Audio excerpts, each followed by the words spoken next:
नमस्कार. रोखोकला आपलं स्वागत. प्रेक्षक मी डॉक्टर उदय निरगुडकर. महाभारत हा एक सुडाचा प्रवास आहे आणि राजकारण देखील सध्या त्याच वळणावरून चाललंय. याचा उत्तम प्रत्यय येतो तो म्हणजे गुजरातमधल्या राज्यसभा निवडणुकींचा अभ्यास केल्यावर. सर्वच राजकीय पक्ष सत्तेसाठी नीतिमूल्य पायदळी तुडवतात, पण गुजरातमध्ये नीतिमूल्यांबरोबर लोकशाही मूल्य देखील पायदळी तुडवली गेली. या राजकीय साठमारीत दोष द्यायचा तर तो नेमका कोणत्या पक्षाला? विश्वासार्हता कुणाकुणाची पणाला लागली आहे. पक्षाची तत्व आमदारांना बांधून ठेवू शकत नाहीत, म्हणून मग त्यांना गुप्त जागी ठेवणं हा अलीकडच्या काळातला सर्वच पक्षांचा राष्ट्रीय शिष्टाचार बनलाय. विरोधी पक्षाच्या आमदारांनी विक्रीसाठी स्वतःला तयार ठेवणं आणि सत्ताधारी पक्षानं विविध आमिष दाखवून विरोधी आमदारांना वश करून घेणं, हे सगळं आता अलीकडच्या काळात राजमान्य बनलेलं आहे. ती एक पद्धत बनलेली आहे.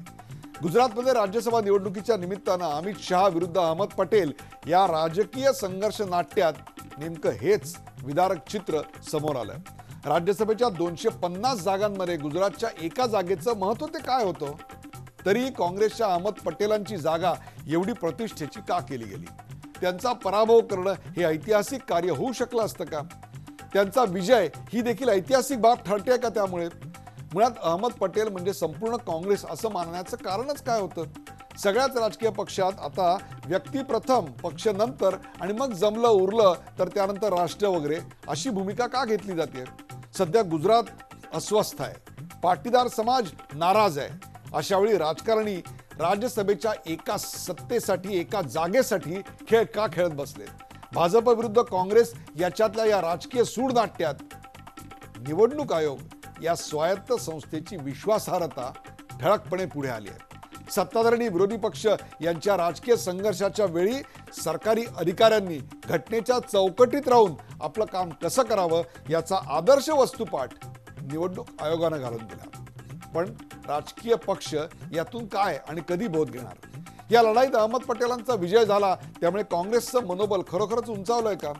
राज्यसभेच्या निकालाच्या या छोट्याशा बिंदूमध्ये काँग्रेस विधानसभा निवडणुकीच्या विजयाचा सागर शोधतेय का?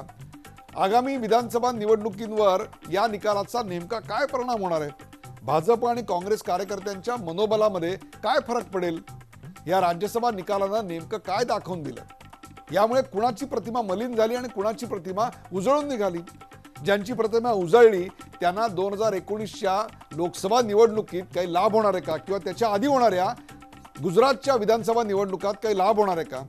साम दाम दंडभेद अशा सगळ्या मार्गांचा अवलंब राज्यसभा निवडणुकीत उभय पक्षांकडून झाला. त्याचीच पुनरावृत्ती आता येऊ घातलेल्या गुजरातच्या विधानसभा निवडणुकीत आम्हाला दिसणार आहे का? एक प्रकारे ही रंगीत तालीम होती का? या निकालाचा फायदा नेमका कुणाला आणि तोटा नेमका कुणाला? चला यासारख्या असंख्य प्रश्नांचा वेध घेऊयात आजच्या खास रोखठोक कार्यक्रमात. गुजरातचा धडा.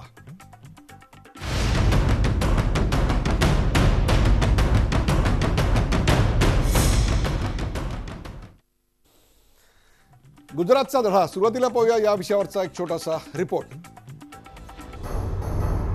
अमित शहा आणि अहमद पटेल, एक भाजपचा चाणक्य तर दुसरा काँग्रेस हायकमांडचा खास दरबारी. एक पंतप्रधान नरेंद्र मोदींचा उजवा हात तर दुसरा सोनिया गांधींच्या काँग्रेसच्या हाताची भाग्यरेषा ठरवणारा कारभारी. गुजरातच्या मातीत आकाराला आलेली ही दोन व्यक्तिमत्व. गुजरातच्या राज्यसभा निवडणुकीत शहा विरुद्ध पटेल अशी जोरदार साठमारी रंगली. अहमद पटेल यांच्या पराभवासाठी अमित शहा, भाजप आणि केंद्र सरकारनं आपली सगळी शक्ती पणाला लावल्याचं चित्र समोर आलं.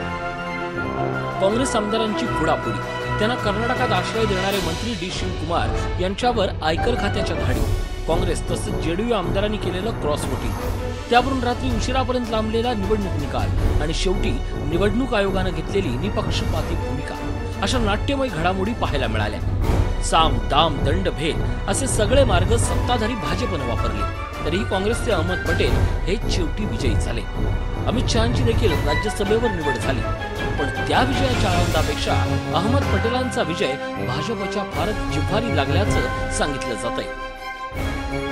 भाजप सरकारनं राज्यसभेची एक जागा नको तेवढी प्रतिष्ठेची केली. त्यात आपली मिळाल्यानं भाजपचं नाक कापलं गेलं, तर काँग्रेस आणि विरोधकांचा आत्मविश्वास दुणावलाय. गुजरातमध्ये होणाऱ्या आगामी विधानसभा निवडणुकांसाठी काँग्रेसचं मनोबल उंचावलंय. मोदी शहांचा विजयरथ रोखता येऊ शकतो असा आत्मविश्वास निर्माण करणारी ही राजकीय घटना असल्याचं मानलं जातंय. 2019च्या लोकसभा निवडणुकीची व्यूहरचना आखण्याचं बळ यातून विरोधकांना मिळणार आहे. तर दुसरीकडे सत्ताधारी भाजपमधली अस्वस्थता वाढल्याचं चित्र समोर आलंय. पंतप्रधान नरेंद्र मोदींनी गुरुवारी भाजप संसदीय पक्षाच्या बैठकीत खासदारांना तंबी दिली. संसदेत गैरहजर राहणाऱ्या खासदारांनी वर्तन सुधारलं नाही तर 2019 मध्ये पाहून घेणार असल्याचा इशारा दिला. तुम्ही स्वतःला काय समजता? तुम्ही काहीच नाही. जे आहे ते फक्त भाजप आहे. हजेरीसाठी वारंवार व्हीप काढण्याची गरज का पडते? ज्याला जे करायचं आहे ते करा. मी 2019 मध्ये पाहून घेईन, अशा शब्दात पंतप्रधानांनी सत्ताधारी खासदारांना खडसावले. दरम्यान अमित शहानी भाजपची सूत्र स्वीकारल्याची 3री वर्षपूर्ती साजरी होतीये. या निमित्तानं पंतप्रधान मोदींपासून सगळ्यांनी त्यांच्यावर कौतुकाचा वर्षाव केलाय. पंतप्रधान मोदींच्या आजवरच्या विजयरथाचं सारथ्य अमित शहानी केलंय हे सगळ्यांनाच ठाऊक आहे. पण आता हा विजयरथ अडवला जाऊ शकतो हे गुजरातच्या राज्यसभा निकालानं स्पष्ट केलंय. आगामी विधानसभा निवडणुकीत हे चित्र आणखी सुस्पष्ट होईल. तुर्तास गुजरात राज्यसभा निवडणुकीनं भाजप आणि काँग्रेस या दोघांनाही आत्मचिंतन करायला भाग पाडलंय एवढं मात्र. Bureau report, Zee media. गुजरातचा दडा या विषयावरचा हा रिपोर्ट आपण पाहिला आणि त्याची चर्चा करण्यासाठी आपण आमंत्रित केलं. आपल्या सोबत आहेत भारतीय जनता पक्षाचे खासदार डॉक्टर किरीट सोमय्या. किरीट सोमय्या, आपलं या कार्यक्रमात स्वागत. काँग्रेसचे प्रवक्ते सचिन सावंत कांदिवलीहून या कार्यक्रमात सहभागी होत आहेत, त्यांचंही स्वागत. आपल्याबरोबर आहेत ज्येष्ठ सामाजिक कार्यकर्ते आणि राजकीय विश्लेषक डॉक्टर विश्वंभर चौधरी, त्यांचंही स्वागत. आणि प्रकाश बाळ जोशी, ज्येष्ठ राजकीय विश्लेषक पत्रकार प्रकाश बाळ जोशी माझ्या सोबत आहेत. किरीट सोमय्या, गुजरातेत कोणाची प्रतिष्ठा पणाला लागली होती? पक्षाची का पक्षाच्या अध्यक्षांची?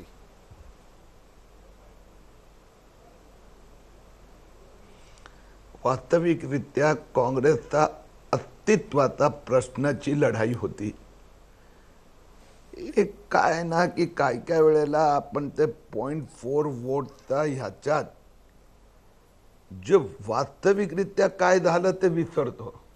काँग्रेसकडे 57 मतं होती. 57 म्हणजे ऑलमोस्ट 13 मतं, जे कोटापेक्षा जास्त. ज्यावेळी निवडणूक घोषित झाली, अहमद पटेलचं नाव घोषित झालं, काँग्रेस इतक्या कॉन्फिडंट मध्ये होती आणि तिथून काय अवस्थेपर्यंत पोहोचलो. 0.4 वोटसाठी किती धडपड करावी लागली. म्हणजे मला काय काय वेळेस समजत नाही की आपण विश्लेषण करताना शेवटचं हो भारतीय जनता पक्ष किंवा काँग्रेस तुटली, दुभंगली, पूर्ण गुजरात प्रत्येक जिल्ह्यात 2 काँग्रेस झाल्या, त्याचे 13 आमदार निघून गेले. हे जे वास्तविकरित्या राज्यसभा इलेक्शन म्हणजे काय, 13 आमदार काँग्रेस सोडून निघून गेले. ही एका वाक्यात बोलायचं झालं तर दिस इज वास्तविकता.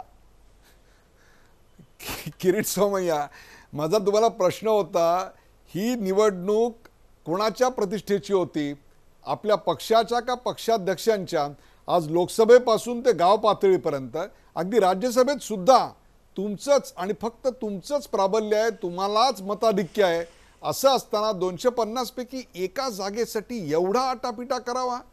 काँग्रेस फुटलं ते फुटलं, त्यांच्याविषयी आपण चर्चा करू. सचिन सावंत यांना मी ते सगळे प्रश्न विचारणार आहे. सुप्रीम कोर्टामध्ये त्यांनी नोटाचा विषय का काढला, नन ऑफ दी अबाऊ, हे सगळं विचारूया. पण कुछ तो आईना आपके सामने भी रखेंगे. ही निवडणूक एवढी प्रतिष्ठेची करायचं कारण काय होतं किरीट सोमय्या? मी पुन्हा एकदा सांगतो, तुमच्या दृष्टीने ते प्रतिष्ठा असेल, आमच्या दृष्टीने काँग्रेसची अवस्था. काँग्रेस तुटला, आम्ही आमची मतं जपली, काँग्रेस दुभंगली. 13 आमदार म्हणजे ट्राय टू अंडरस्टँड. निवडणूक घोषित झाल्यानंतर 13 आमदार निघून जातात, त्या पक्षाची अवस्था काय? म्हणून तुम्ही प्रतिष्ठा म्हणतात, आमच्या दृष्टीने ते प्रतिष्ठेचा प्रश्न नव्हताच. आमच्या दृष्टीने काँग्रेसचा अवस्थेचा निश्चितपणे, हे मी सांगणार, राजकारण आम्ही केलं, हो आम्ही राजकारणात आहोत. काँग्रेसचा अवस्थाची अवस्था पाहून आम्ही निश्चितपणे भारतीय जनता पक्ष आणखीन व्यापक करायचा प्रयत्न केला. आम्हाला 2च जागा मिळणार होते, तिसरी जागा मिळवण्यासाठी काँग्रेसचा तुटीचा उपयोग आम्ही निश्चित केला. आपण तो उपयोग केला. कर्नाटकामध्ये आपण काय केलं हे देखील पाहिलं. गुजरातमध्ये तुमची सत्ता होती, कर्नाटकामध्ये काँग्रेसची सत्ता होती. दोन्हीकडे जिथे इथे आपापली सत्ता असते तिथे प्रत्येक राजकीय पक्ष कसा वागतो तेही दिसतंय. सचिन सावंत, आत्ता या क्षणाला काय महत्त्वाचं? अहमद पटेल निवडून आले हे महत्त्वाचं का सत्तावरनं आपण 43वर खाली घसरलो आणि शंकरसिंग वाघेला यांच्यासारखा अत्यंत गुजरातच्या राजकारणातला महत्त्वाचा मोहरा गमावला हे महत्त्वाचं? कशाला महत्त्व द्याल? तुमच्या एका नेत्याच्या विजयाला का 13 आमदार आणि एक पहिली गोष्ट मगाशी मगाशी तुम्ही सुरुवातीला जेव्हा या चर्चेची सुरुवात केलीत पार्श्वभूमी सांगताना त्यावेळेला तुम्ही म्हटलं होतं की अहमद पटेल यांच्या एका निवडणुकीला एवढं प्रतिष्ठेचं बनवायचं कारण काय होतं? पहिली एक गोष्ट लक्षात घेतली पाहिजे की अहमद पटेलांची ही निवडणूक ज्या तऱ्हेनं झाली त्या तऱ्हेनं झालेल्या निवडणुकीच्या मध्ये जो निकाल आला तो निकाल हा चांगल्याचा वाईटावरती, असंस्कृतीचा पराजय त्या ठिकाणी झालेला आहे आणि त्याचबरोबर सत्याचा असत्यावरतीचा विजय आहे असं आम्ही त्या ठिकाणी मानतो. कारण ज्या तऱ्हेनं ही निवडणूक लढवली गेली तिची पार्श्वभूमी पाहिलीत आणि देशभरामध्ये ज्या तऱ्हेनं भारतीय जनता पक्षाचं सरकार आल्यानंतर ज्या पद्धतीनं लोकशाहीची विटंबना सुरू केली, म्हणजे मोदींची जी व्याख्या आहे murder of democracy in India, ती कशा तऱ्हेने अधोरेखित केली गेली हे आपण वेळोवेळी पाहिलेलं आहे. त्यामुळे हा जो विजय आहे तो अहमद पटेल या एका व्यक्तीचा विजय नसून त्या ठिकाणी या अमित शाह आणि नरेंद्र मोदी या प्रवृत्तीचा आणि किरीट सोमय्यासारख्यांच्या प्रवृत्तीचा त्या ठिकाणी पराजय आहे असं मी मानतो.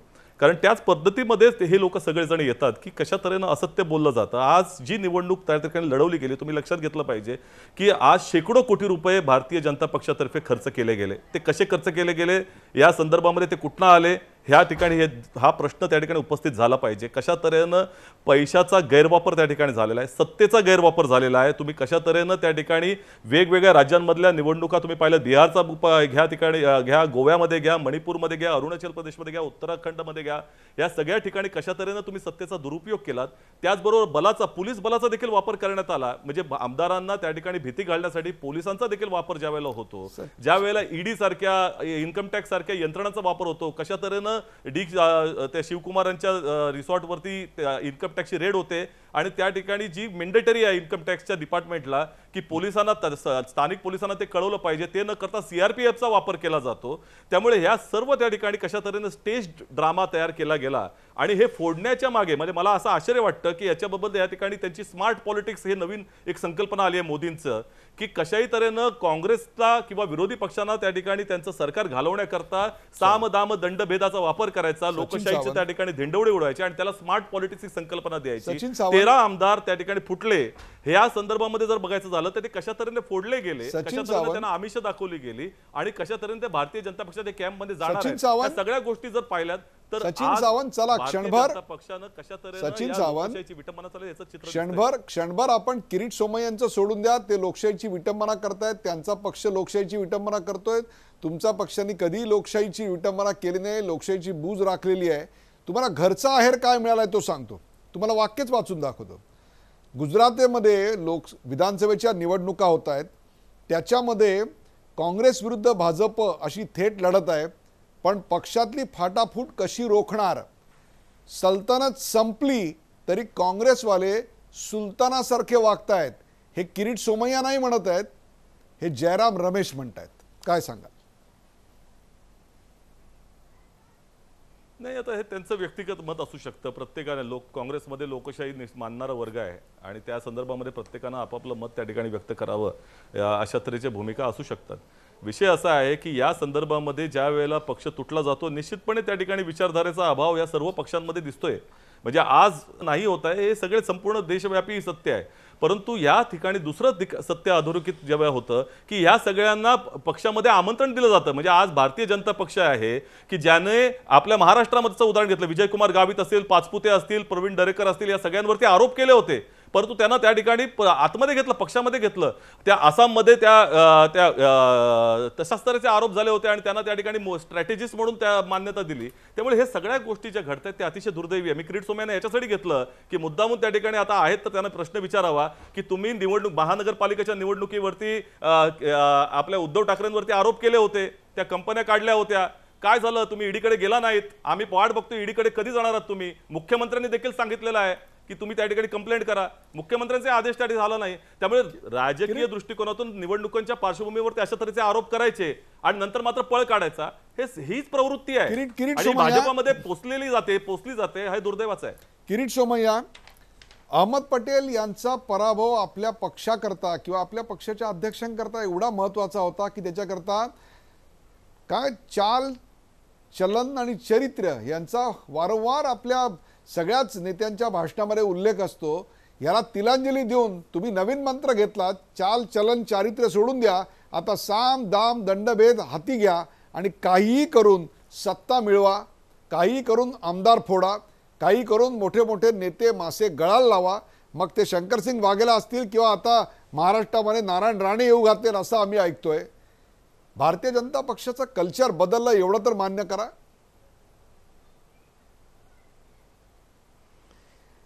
पहिलं तर मला अजून समजलंच नाहीये उदय की बाबा ही लढाई भाजप काँग्रेसची कुठे होती हो.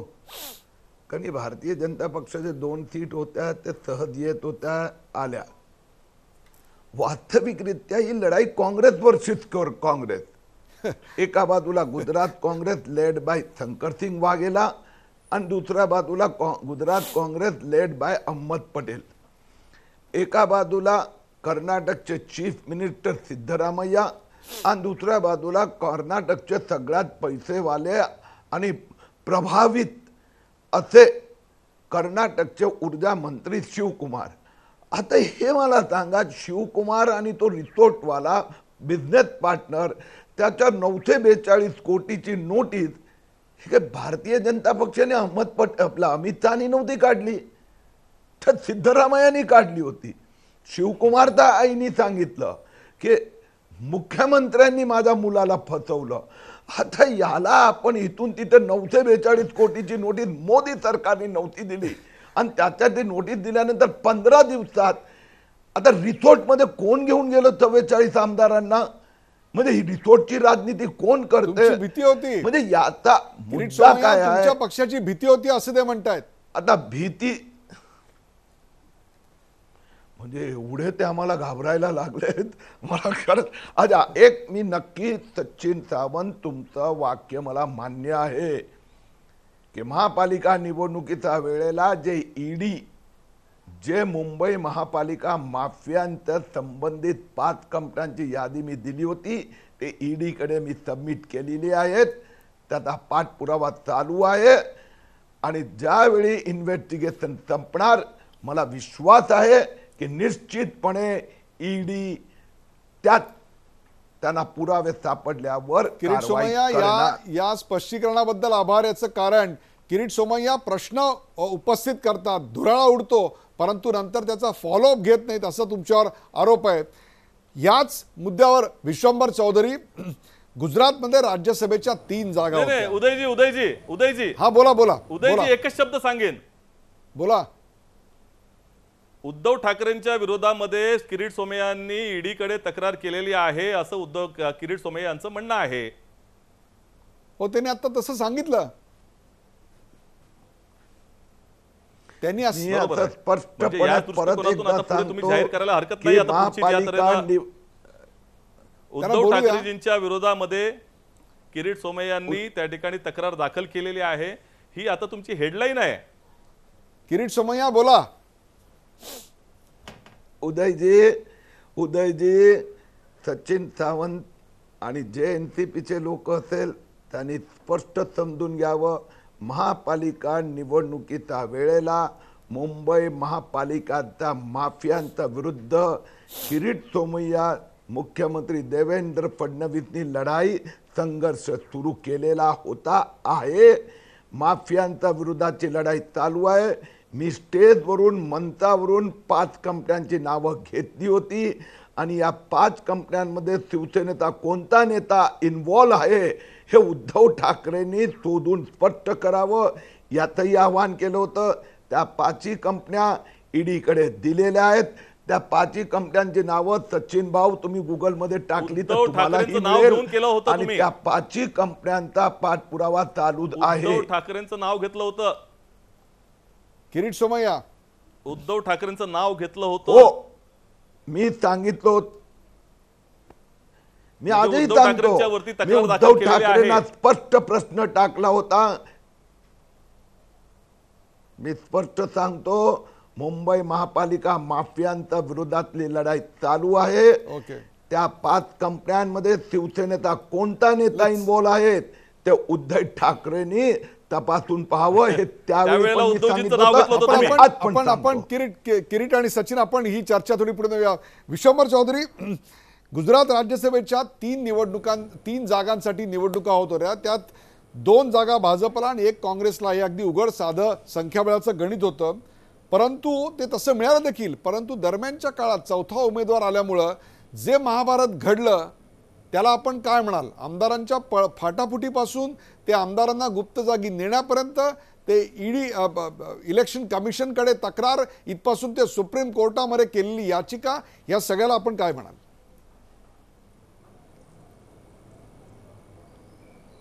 नाही, पहिलं तर आपलं जे विषांतर झालं त्या विषांतराचं मी स्वागत करतो. जर ईडीची नोटीस जर उद्धव ठाकरेंना मिळणार असेल तर मी किरीट भाई यांचं अभिनंदन करतो. आणि मी ही पण अपेक्षा व्यक्त करतो की किरीट भाई लवकरच प्रकाश मेहता, सुभाष देशमुख यांच्या विरुद्ध सुद्धा ईडीकडे तक्रार करतील आणि त्यांचेही भ्रष्टाचाराचे जे मामले ते ईडींना तपासण्यासाठी मला किरीट भाईंची भूमिका अतिशय प्रामाणिक आहे हे माहिती आहे. म्हणून मी त्यांच्याकडून ती पण अपेक्षा ठेवतो की भ्रष्टाचारावर अशी निवडक भूमिका घेता येणार नाही, ती प्रकाश मेहता आणि सुभाष देशमुख यांच्या बाबतीत सुद्धा घ्यावी लागेल. आता मी आपल्या आजच्या मुख्य विषयाकडे येतो. तो विषय सुरू करताना मला पहिल्यांदा हे सांगितलं पाहिजे की मला अमित शहा यांच्याबद्दल शून्य आदर आहे आणि तेवढाच मला पटेल यांच्याबद्दल, अहमद पटेल यांच्याबद्दल सुद्धा शून्य आदर आहे. कारण हे दोघंही म्हणजे काही कोणी लालबहादूर शास्त्री नाहीत. पण अवमूल्यन जे होत आहे त्याच्याबद्दल मला तो कन्सर्न आहे. I am concern about democracy. I am not concern about who is Amit Shah. I am not concern about who is Ahmed Patel. I am concern about my democracy, जी 70 वर्ष इथल्या लोकशाहीनी रुजवली, ती मूल्य आंबेडकरांनी जी रुजवात केली, जी गांधींनी केली, तिच्याबद्दल मला कन्सर्न आहे. आणि त्याच्याबद्दल मला एक सामान्य नागरिक म्हणून बोलायचं आहे, मला काही राजकीय विश्लेषक म्हणून आज बोलायचंच नाही आहे. आमची डेमोक्रेसी तुम्ही कुठे नेताय हा खरा प्रश्न आहे. ही गोष्ट खरी आहे की 60 वर्षाचा एक काँग्रेसला ॲरोगन्स ऑफ पॉवर आला होता आणि अण्णा आंदोलनात आम्ही त्यावर बोललो, परंतु तोच arrogance of power Bharatiya Janata पक्षाला फक्त 3 वर्षात आला. हा खरा मुद्दा आहे. खरा मुद्दा असा आहे की अहमद पटेल काय त्यांचं चारित्र्य हे सगळ्यांना माहिती आहे, त्याच्यावरती मी काही बोलत नाही. पण मुद्दा असा आहे की एका राष्ट्रीय पक्षाचा अध्यक्ष, अमित शहा या नावाचे ते अध्यक्ष, हे लोकांना शिकारी वाटायला लागलेत. इतका हा मुद्दा आलेला आहे की कुठल्याही स्थितीत सावध समजा, विरोधी पक्षाला सावध समजा, ही संस्कृती आलेली आहे आणि सगळ्या प्रकारे छळा. मग मला किरीट भाईंचं आश्चर्य वाटलं. किरीट भाई काँग्रेसमध्ये जर लढत असते तर मला सांगा, भारतीय जनता पक्षाच्या पोलिंग एजंटला 2 आमदारांनी का मतं दाखवली असती? हो, तुम्ही हे जे काही प्रकार करताय की आम्ही नामानिराळे, आता हरल्यानंतर तुम्ही म्हणताय भाजपाचा संबंध नाही, भारतीय जनता पक्षाच्या पोलिंग एजंटला दाखवणं हा काय प्रकार आहे?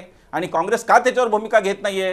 काँग्रेस हे का म्हणत नाही की अमित शहा आणि स्मृती इराणी हे सुद्धा या निवडणुकीचे उमेदवार होते आणि या दोघांची निवड रद्द करा अशी मागणी काँग्रेस का करत नाही? Is Congress hand in gloves with Amit Shah? Is Congress hand in gloves with Smriti Irani? काय चाललाय हा प्रकार? 2 मतं दाखवली जातात राज्यसभेच्या वातावरणात आणि तुम्ही त्या उमेदवारांचं अपात्र ठरवा हे पण काँग्रेस म्हणत नाहीये. अमित शहा शिकारी आहेत हे मी म्हणतोय, मी जबाबदारीने म्हणतोय. मी फक्त अहमद पटेलांच्या बाबतीत बोलत नाही. अहमद पटेल सोडून द्या, त्यांचं सगळ्यांना माहिती काय. मेधा पाटकरांच्या बाबतीत काय चाललंय नर्मदेमध्ये आज, कशा प्रकारे अटक केली गेली, कुठलीही चर्चा न करता काय ससे होलपट चालली असते, ते दवाखान्यात न्यायचं म्हणून कसं जेलमध्ये नेलं जात आहे फक्त एका माणसाला म्हणतं. हे शिकारी आहेत हे मला वाटतं. मी ह्या निष्कर्षाला पोहोचलो की भारतीय जनता पक्ष हा शिकाऱ्यांचा पक्ष आहे.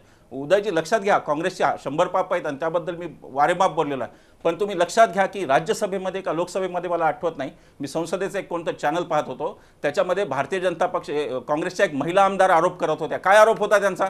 त्या म्हणत होत्या की गुजरातमध्ये SP पोलीस अधीक्षक एका जिल्ह्याचे तिथल्या आमदारांवर प्रेशर टाकतायत की भारतीय जनता पक्षाला मत. हे काय आहे किरीट भाई? कशा पद्धतीने ही लोकशाही चालली आहे? 44 आमदारांना बेंगलोरला नेणं काय करायचं होतं? तुमची इतकी दहशत होती हे म्हणजे असं झालं की एक सामान्य माणूस आपला कुटुंब कबिला घेऊन रस्त्यावर चालला होता, 2-4 तडीपार गुंड आले, त्यांनी त्याच्या मुलीला छळला, त्यांनी त्याच्या मुलाला पळून नेलं आणि तुम्ही म्हणताय की तुला तुझा संसार सांभाळता येत नाही, तुम्ही म्हणताय की तुला तुझा संसार सांभाळता नाही. पण त्याच वेळेला लोकशाहीचा आम्ही निषेध करतो.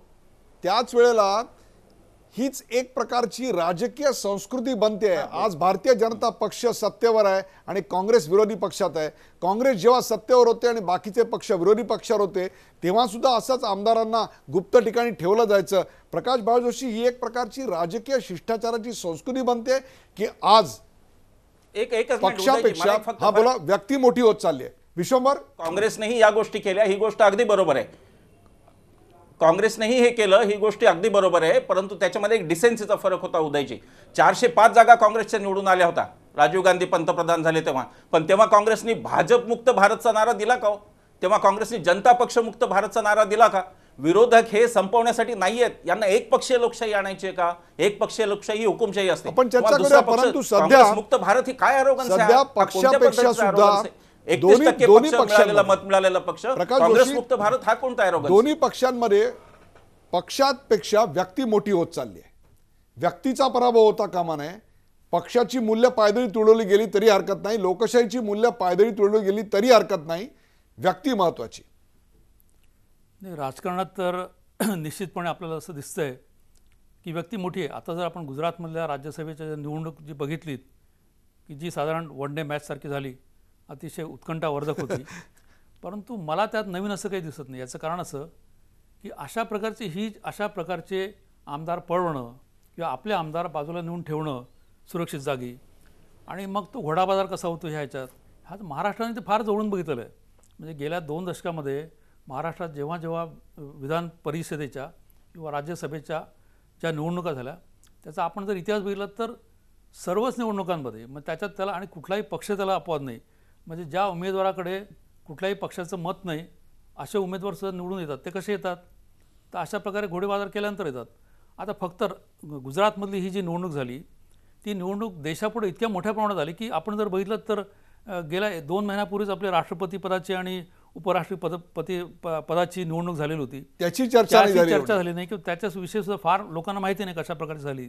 परंतु राज्यसभेची निवडणूक जी असते ती कशा प्रकारे घेतली जाते, कोणाला किती मतं देतात आणि ही ज्या पद्धतीने प्रेफरन्शियल इलेक्शन असल्यामुळे त्याच्यात तुम्हाला कोणाला निवडून आणणं हे ठरवणं सोपं असतं, परंतु कोणाचा पराभव करणं हे फार अवघड असतं. त्यामुळे सर्व चाणक्य जरी तिथे येऊन बसले तरी काय होतं ते आपण गुजरातमधली जी राज्यसभेची निवडणूक होती आणि त्यानंतर आपण जी लोकशाही म्हणतो त्या लोकशाहीची लक्तर कशी विषयावर टांगली गेली ती सुद्धा बघितली. आणि दुसरं आपलं लक्षात आलं पाहिजे की दोन्हीही पक्षांनी ही निवडणूक जी होती ती प्रतिष्ठेची केली होती. याला कारण आहे की अहमद पटेल जे आहेत ते काँग्रेस पक्षाचं जे काही पॉवर स्ट्रक्चर आहे त्याच्यामध्ये सोनिया गांधी, राहुल गांधी अत्यंत जवळचे म्हणजे नंबर 3चे आहेत. आणि त्याचप्रमाणे भाजपचे अध्यक्ष जे आहेत त्यांच्या मनात सुद्धा म्हणजे त्यांना तर त्यांनी भारत म्हणजे काँग्रेस मुक्त भारत करायचा हा तर त्यांनी घोषणाच केलेली आहे. त्याचबरोबर त्यांच्यावर जे आरोप झाले, त्यांना जे तुरुंगात जायला लागलं, त्याच्यासाठी अहमद पटेल हे व्यक्तिशः जबाबदार होते किंवा आहेत असं त्यांचं मत असल्यामुळे ही गुजरातमधली जी निवडणूक आहे ही निवडणूक अति तटीची दोन व्यक्तींमधली निवडणूक होती नक्की, आणि ही त्या 2 दोघांनी पक्षांमधली होती. आपल्या पक्षांना सुद्धा त्या निवडणुकीत त्या प्रकारात त्यांनी खेचलं आणि त्यामुळे अशा पद्धतीची निवडणूक झाली ज्याच्यात शेवटी निवडणूक आयोगाला हस्तक्षेप करून निर्णय द्यायला लागले. किरीट सोमय्या, सर्वात महत्त्वाचा मुद्दा म्हणजे काँग्रेस खरं तर निवडणुकीमध्ये हरलेली आहे. काँग्रेसला पुन्हा एक प्रकारे अशा आपल्या गोष्टीतून एक नवसंजीवनी मिळते, दुगदुगी मिळते. काँग्रेसला अशा प्रकारे दुगदुगी द्यायचं कारण काय नेमकं? 3रा उमेदवार देऊन आपण काँग्रेसला जिंकायची एक प्रकारे संधीच दिलेली होती. आपला उमेदवार पडणार हे स्पष्टच होतं, तरी देखील काँग्रेसला आज नवसंजीवनी तुम्ही का देताय? खरं म्हणजे तर गुजरातमध्ये आता आपण आपल्या प्रतिनिधींना विचारलं ना तर आपल्या लक्षात येणार काँग्रेसचे कार्यकर्ते इतके प्रचंड घाबरलेले आहेत. कारण की हे जे 57 पैकी 44 जे त्यांचे 12-13 आमदार तुटले आहेत त्यांनी प्रत्येक जिल्ह्यात काँग्रेसचे 2 तुकडे करण्याच्या दिशेने पुढे चाललेले आहेत. ज्या शंकरसिंग वाघेलाच्या आधारावर यांनी नरेंद्र मोदी आणि भाजपला पराभूत केलं होतं, तेच मेरी बिल्ली मुझसे म्याव. खरं म्हणजे आपण सगळे विसरतोय, हे शंकरसिंग वाघेला गुजरात भाजपची सरकार तोडून काँग्रेसमध्ये गेले होते. म्हणजे अहमद पटेलनी जो डाव केला होता तो डाव आज शंकरसिंग वाघेलांनी त्यांच्यावर उलटवला आहे. त्याच्यामुळे काँग्रेस हतबल झालेली आहे. 4 महिन्यानंतर होणाऱ्या विधानसभेच्या निवडणुकीच्या सामोरे कसं जावं, कारण ही कार्यकर्ता हिशोबा करतो की माझ्याकडे 13 मतं होती आणि मी फक्त 0.4 आणि तेही जे 2 मतं बाद झाली त्याच्यामुळे जिंकलो, नाहीतर अहमद पटेल 1.5 मतांनी हारले असते. त्याच्यामुळे हे फक्त लक मुळे ते वाचले. सचिन- वास्तविकता काँग्रेसच्या कार्यकर्त्यांना सचिन व्यवस्थित सावंत समजत आहे. उदयजी सचिन सावंत, उदयजी. काल तुम्ही ज्या खेळामध्ये माहीर उदयजी, होतात, उदयजी. किरीट सोमय्यांच्या बोलण्याचा अर्थ असा आहे, काल ज्या खेळात तुम्ही माहीर होतात, आज भाजप त्या खेळात माहीर झालेला आहे. नाही उदयजी, पहिली गोष्ट एक लक्षात घेतलं पाहिजे, किरीट सोमय्यांना थोडंसं अधिक माहिती घेण्याची आवश्यकता आहे. ते खासदार आहेत आणि त्यांनी अशा तऱ्हेचं असत्य बोलण्याची मला वाटतं थोडंसं चूक होईल आणि त्यांच्या दृष्टिकोनातून करा ते योग्य असेल, परंतु आमच्या दृष्टिकोनातून खासदारकीला एक त्याची गरिमा असते. विषय असा आहे की अहमद पटेलांना 44 पूर्ण मतं पडलेली आहेत, हे लक्षात घेतले पाहिजे. ज्याची 43.98 शतांश एवढी त्या ठिकाणी मताची आवश्यकता होती. 44 पूर्ण मत पडल्यानं त्या ठिकाणी हे 2 मतं त्यांना मिळाली असती तरी देखील अहमद पटेल निवडून येणार होते, हे लक्षात घेतलं पाहिजे. त्यामुळे थोडासा अभ्यास करण्याची आवश्यकता आहे. विषय असा आहे की एक लक्षात घेतलं पाहिजे की भारतीय जनता पक्ष एकंदरच ज्या तऱ्हेनं देश पातळीवरती चाललेला आहे आणि ज्या तऱ्हेनं त्या ठिकाणी गुजरातमध्ये चाललेलं आहे, तर आता त्यांनी म्हटलं की शंकरसिंग वाघेलांमुळे त्या ठिकाणी फूट पडली. पहिली गोष्ट लक्षात घेतली पाहिजे की सत्ता, पोलीस बल, पैसा याचा संपूर्ण वापर त्या ठिकाणी भारतीय जनता पक्ष करत होता. आता मगाशी बोलता बोलता तुम्ही म्हणालात की अहमद पटेल आणि त्या ठिकाणी अमित शहाना काय त्यांचं व्यक्तिगत वाटलं असावं, ते जेलमध्ये गेले की कशामुळे गेले, त्यांनी कुठला दोषारोप, तेव्हा हा विषय वेगळा आहे. वैयक्तिक त्या ठिकाणी काही मतभेद असतील किंवा वैयक्तिक त्या दृष्टिकोनातून त्यांचं कुठल्याही तऱ्हेची भावना असेल, परंतु लोकशाहीमध्ये तशा तऱ्हेनं अभिप्रेत नसते की कार्यामध्ये देखील दिसावी. आज तुम्ही एक लक्षात घेतलं पाहिजे की ज्या तऱ्हेनं सत्ता वापरून फोडली जात होती आमदार, पैसा वापरला जात होता, पोलीस दल त्या ठिकाणी वापरलं जात होतं, ईडी पासून सगळ्या यंत्रणा वापरल्या जात आहेत. आजही महाराष्ट्रामध्ये अनेक नेत्यांच्या मागे ईडी कशा तऱ्हेने लावलेला आहे हेही त्या ठिकाणी आपल्याला दिसून येत आहे. आणि त्यामुळे भारतीय जनता पक्षामध्ये भविष्यामध्ये स्थित्यंतर काय घडणार आहेत, त्याच्या मागची कारणं काय आहेत ते आपण बोलू. परंतु विषय असा आहे की या संदर्भामध्ये एकच गोष्ट सांगेन की असं असताना त्याला जर त्या ठिकाणी निकराने या प्रवृत्तीचा जर त्या विरोध केला असेल, त्या ठिकाणी निश्चितपणे जी लढाई आम्ही लढलो, म्हणजे ह्यांच्या दृष्टिकोनातून जर ते प्रतिष्ठेची नव्हती तर रात्री ह्यांचे अरुण जेटली डिफेन्स मिनिस्टर, न्यायमंत्री म्हणजे लॉ मिनिस्टर रविशंकर प्रसाद हे काय करत होते इलेक्शन कमिशनकडे जाऊन. सचिन सावंत, म्हणजे हे तर अभिप्रेत नव्हतं. सचिन सावंत ह्यांनी आणि नंतर म्हणावं यांनी प्रतिष्ठेची केली नव्हती. म्हणजे मला असं वाटतं याच्यासारखी हिपोक्रसी नसेल, दांभिकपणा नसेल. सचिन सावंत, ही संरक्षण मंत्री निवडणूक भारतीय जनता पक्षाने, लक्षात घ्या सचिन सावंत, ही निवडणूक भारतीय जनता पक्षाने जशी प्रतिष्ठेची केली तेवढीच ती काँग्रेसने पण केली. त्यांचे मंत्री जसे इलेक्शन कमिशनकडे गेले, भाग पडला ना, इलेक्शन कमिशनकडे त्यांचे मंत्री जसे गेले तसे तसे तुमचे पण 2 माजी मंत्री, तुमचे पण 2 मोठे नेते या निवडणुकीच्या रिंगणामध्ये उतरलेच होते. तुम्हाला एक उदाहरण देतो. सुप्रीम कोर्टामध्ये आपण एक आक्षेप घेतलात आणि तो म्हणजे या निवडणुकीमध्ये वरीलपैकी कोणीही नाही असा पर्याय नाही. आपल्या सगळ्यांना पूर्णपणे कल्पना आहे की निवडणुकीची प्रक्रिया सुरू झाल्यानंतर त्याच्यामध्ये सुप्रीम कोर्ट दखल देत नाही, देऊ शकत नाही.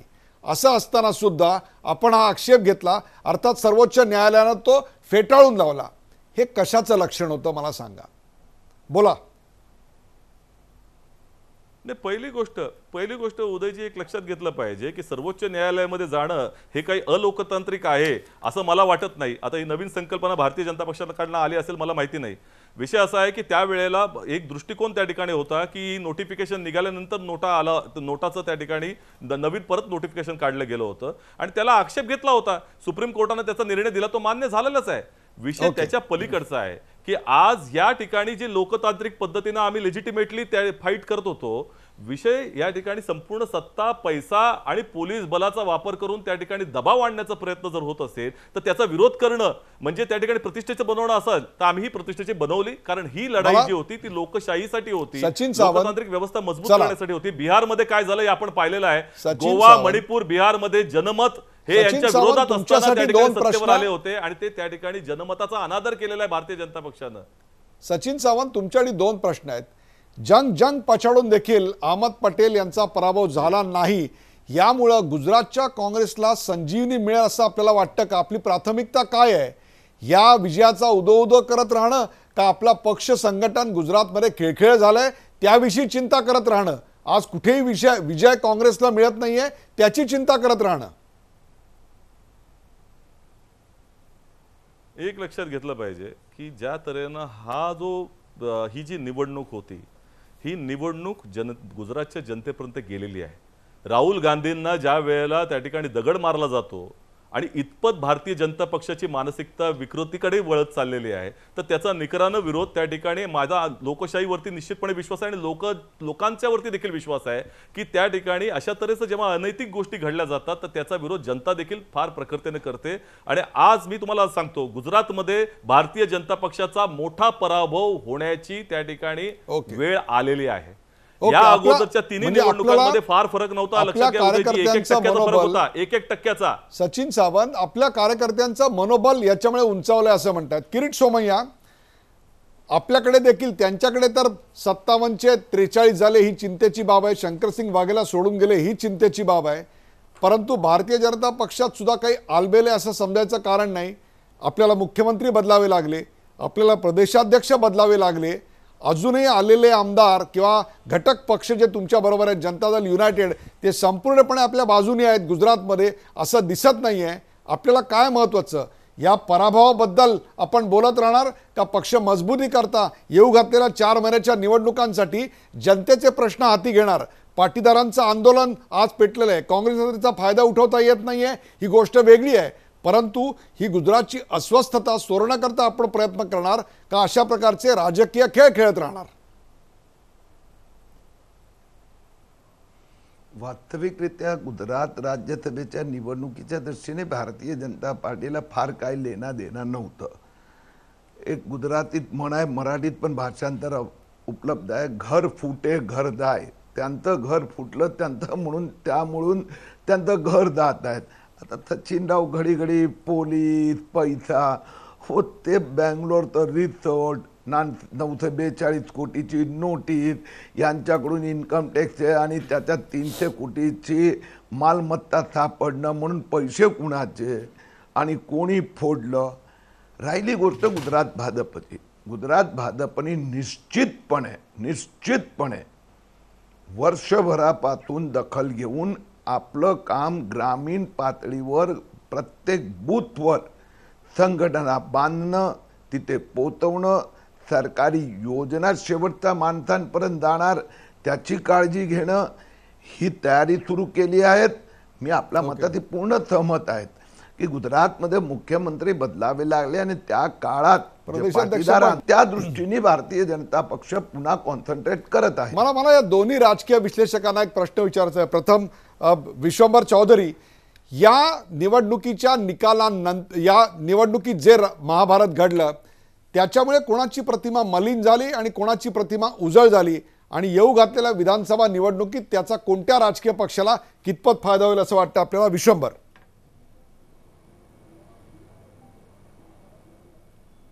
नाही, मला असं वाटतं की म्हणजे माझा जिथपर्यंत कन्सर्न आहे तिथे मी असं म्हणणार की लोकांचा जो कन्सर्न आहे तो लोकशाहीशी आहे, तो कोणत्या पक्षाशी नाही. पक्ष हे जनतेचे सेवक आहेत, मालक नाहीत, ही पहिली गोष्ट. दुसरी गोष्ट अशी की कोणताही पक्ष इंडिस्पेन्सिबल नाही आहे. म्हणजे जर भारतीय जनता पक्ष म्हणत असेल काँग्रेसमुक्त भारत, आणि समजा उद्या काँग्रेसमुक्त भारत खरंच झाला, राहुल गांधी परदेशात निघून गेले, काँग्रेस विसर्जित झाली आज जसं योगेंद्र यादवनी, एक कल्पना करा, तरी काही ती राजकारणाची पोकळी राहणार आहे असं वाटलं का? कोणताही पक्ष इंडिस्पेन्सिबल नाही आहे. एक्झॅक्टली हीच सिच्युएशन मला किरीट भाईंना सांगायचं आहे. एक्झॅक्टली हीच सिच्युएशन 1999ला होती, एक्झॅक्टली हीच सिच्युएशन 91ला होती. प्रचाराच्या शेवटच्या फेरीत राजीव गांधी गेले होते, कुठलीही सहानुभूतीची लाट नव्हती, नेता कोणी दिसत नव्हता, तरी लोकांनी काँग्रेसला निवडून दिलं होतं. 99 साली एक्झॅक्टली हेच झालं. 99 साली वाजपेयी विरुद्ध सीताराम केसरी अशी लढत होती हो, आणि सीताराम केसरीच्या पक्षाला लोकांनी बहुमत दिलं. तेव्हा पॉलिटिकल ॲरोगन्स जो असतो तो जनता जास्त काळ टिकू देत नाही, हे भारतीय जनता पक्षाने अगदी प्रामुख्यानं लक्षात घेतलं पाहिजे. काँग्रेसनी 60 वर्षात काय केलं, त्यांचा तो ॲरोगन्स, त्याच्यावरती आपण बोलू आणि ते बोलत राहिलं पाहिजे. पण या देशामध्ये जर नेतृत्वच दुसरं नाही, असं या देशाचं पंतप्रधानपद एकाही दिवसासाठी रिकामं राहिलेलं नाही, हे त्यांनी लक्षात घेतलं पाहिजे. त्याचं कारण ही जनता आहे. आणि ती वेळ पडली तर राजनारायण सारख्या विदूषकाला इंदिरा गांधी सारख्या महाबली शक्तिशाली नेत्याच्या विरुद्ध निवडून देते, आणि ती जनता मोदी शहांनाही अपवाद करणार नाही, हे मोदी शहांनी पहिल्यांदा लक्षात घ्यावं. मला एक माध्यमांच्याही बाबतीत बोलायचं आहे की हे जे चाणक्य नीती आपण म्हणतो ना, अमित शहांमध्ये चाणक्यामध्ये कुठलंही साम्य नाही, हे आपण पहिल्यांदा लक्षात घेऊ. आणि म्हणून माध्यमांनी हे जे सत्ता लोलुपता, सत्तेसाठी हाव वाटेल ते करणं, याला जे चाणक्य नीतीचं नाव दिलंय त्यामुळे मूळ चाणक्य बदनाम होतो, एवढंच मला इथे नोंद करायची आहे. पण मला जर जर प्रश्न असा की गुजरातमध्ये कोणाचा फायदा तोटा होणार, तर मला वाटतं की कोणाचाही फायदा हो, भारतीय जनता पक्ष येऊ नाही तर काँग्रेस येऊ, लोकशाही हरायला नाही पाहिजे आणि लोकशाहीचं विकृतीकरण व्हायला नाही पाहिजे. त्याचं कारण मोदी असतील, प्रकाश जोशी, आज गुजरात अत्यंत अस्वस्थ आहे.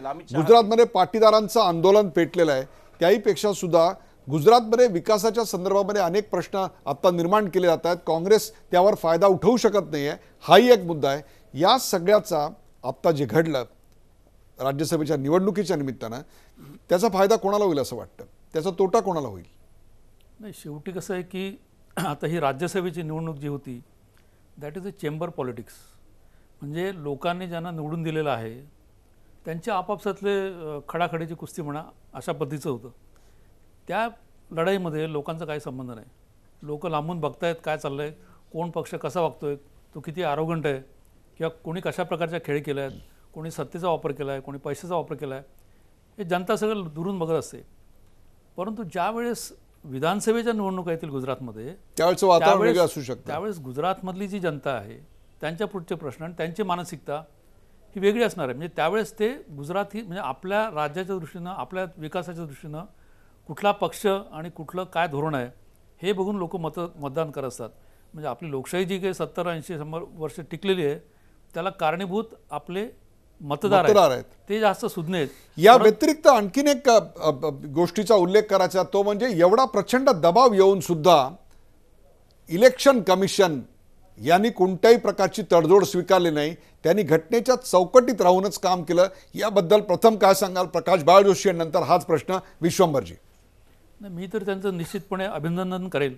आणि मला असं वाटतं की आपली लोकशाही जी टिकून आहे ती असे छोटे मोठे जे न्यायाधीश आहेत, छोटा मोठा जो जिल्ह्याचा कलेक्टर असतो, किंवा आता हे निवडणूक आयोगातले जे अधिकारी आहेत, ते घटनेला धरून निपक्षपातपणे ज्यावेळेस निर्णय करतात, त्यावेळेस जनतेचा निश्चितपणे या लोकशाहीवर विश्वास कायम राहतो. आणि म्हणूनच ते मतदान करतात.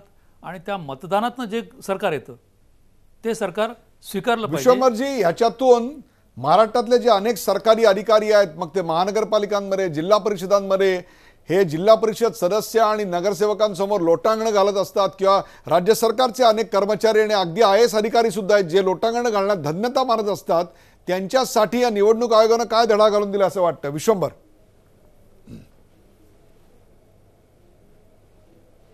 असं आहे की मला असं वाटतं की याचं संपूर्ण श्रेय हे घटनेची जी आपल्या वीण एक तयार केलेली आहे, नो बडी सुप्रीम, आणि त्याच्यावर चेक्स अँड बॅलन्सेस ज्याला आपण म्हणतो, त्याला याचं श्रेय आहे. बघा, CBIचा गैरवापर काँग्रेसने फार मोठ्या प्रमाणावर केला. CBIचा गैरवापर भारतीय जनता पक्ष सुद्धा करतो. पण या CBIच्या वर एक सर्वोच्च न्यायालय असतं, आणि म्हणून CBIच्या अधिकाऱ्यांना कुठे ना कुठे घाबरावं लागतं की उद्या न्यायालय आपल्याला प्रश्न विचारेल. तीच गट निवडणूक आयोगाची सुद्धा आहे की निवडणूक आयोग हा स्वतंत्र सक्षम आहे, आणि निवडणूक आयोगाचं खरं आपण अभिनंदन केलं पाहिजे. त्यांनी किती चांगला हा निर्णय घेतला, आणि त्यांनी खरं एक प्रकारे लोकशाहीला पुन्हा एक बळकटी दिली असं आपण म्हणू. परंतु निवडणूक आयोगाच्या वर सुद्धा एक सुप्रीम कोर्ट असतं.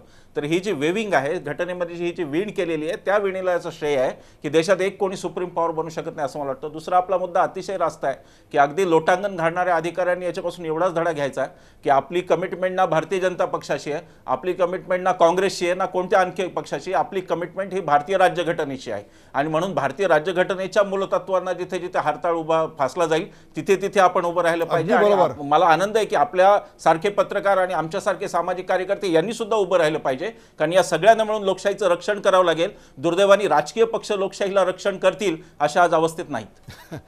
प्रेक्षक, गुजरातचा धडा या विषयावरची रंगलेली राजकीय चर्चा आपण पाहिलीत. गुजरात राज्यसभा निवडणूक ही भारतीय जनता पक्षासाठी अजिबात प्रश्नाचा मुद्दा नव्हता, तर काँग्रेस विरुद्ध काँग्रेस अशी लढाई होती. अहमद पटेलांची काँग्रेस सोडून शंकरसिंग वाघेलांची काँग्रेस तिथून बाहेर पडली.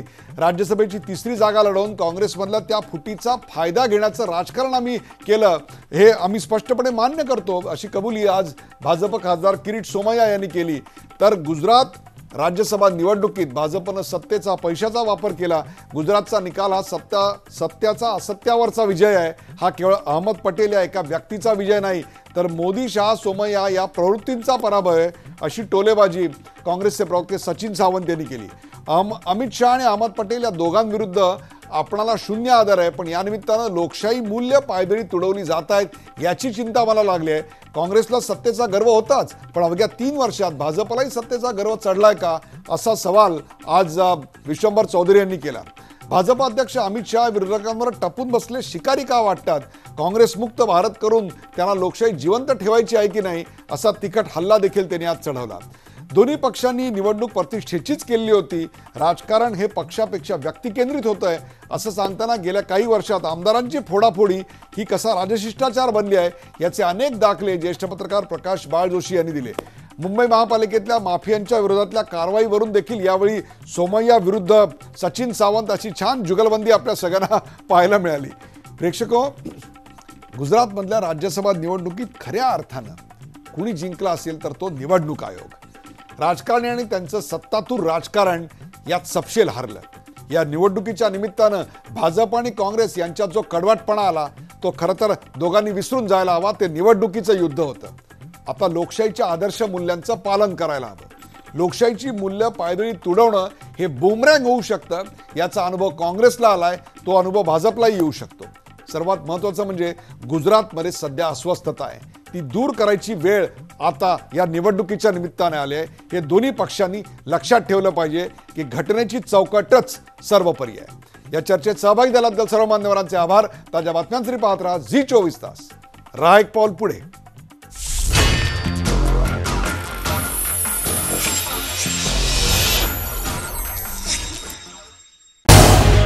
झी24 तास रहा एक पाऊल पुढे.